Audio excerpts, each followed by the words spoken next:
शाळेचे दिवस म्हणजे आम्ही 5वीला इथून आम्हाला 5-7 किलोमीटर चालत जायला लागायचं हां शाळेला. हां त्यावेळी पायात चप्पल नसायची. हां उन्हाळ्यामध्ये शाळा एक पारगी सुट्टी लागली हां का पायाला फोड यायची घरापर्यंत दिवस तर. बर आणि पावसाळ्यामध्ये हां 2 वडे असायचे पाण्याचे. हां पाऊस आला की त्या वड्याला फूल नसायचं. हम्म, शाळा सुटली की तिकडे अडकायचो. हां 4-5 दिवस पाणी आटायचं नाही त्या वड्याचं. मग तिथं जी शेजारची लोकं असायची रस्त्याकडची हां ते आम्हाला वड्यामध्ये शिरू द्यायची नाहीत. बर घरी न्यायचे, जेवाय घालायचे, होय आंघोळी करायला लावायची सकाळपारी. बर आणि तिथूनच जेवण करून आम्ही शाळेला परत.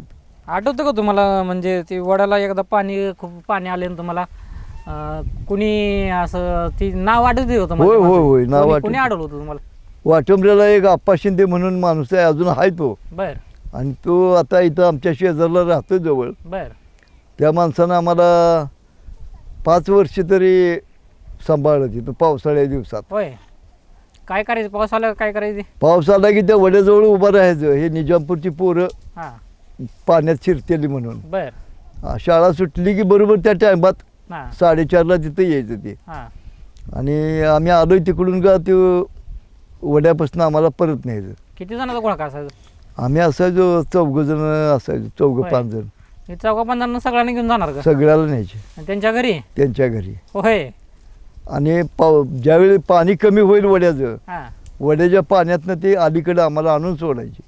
आणि ती मग किती दिवस थांबाल तुम्ही तिथं? समजा एकंदरीत 4-5 दिवस तर वड्याला पाणी असायचं जो. हां त्यावेळी पाऊस भरपूर व्हायचा.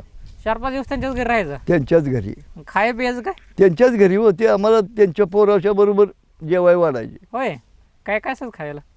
काय चपाती, पुन्हा भाजी सुकी काहीतरी मटकीची हां अशी डब्याला बांधून द्यायची. हां सकाळ वांग्याची आमटी, हां ज्वारीची भाकरी, भात हम्म. खाऊन जायचो शाळेत.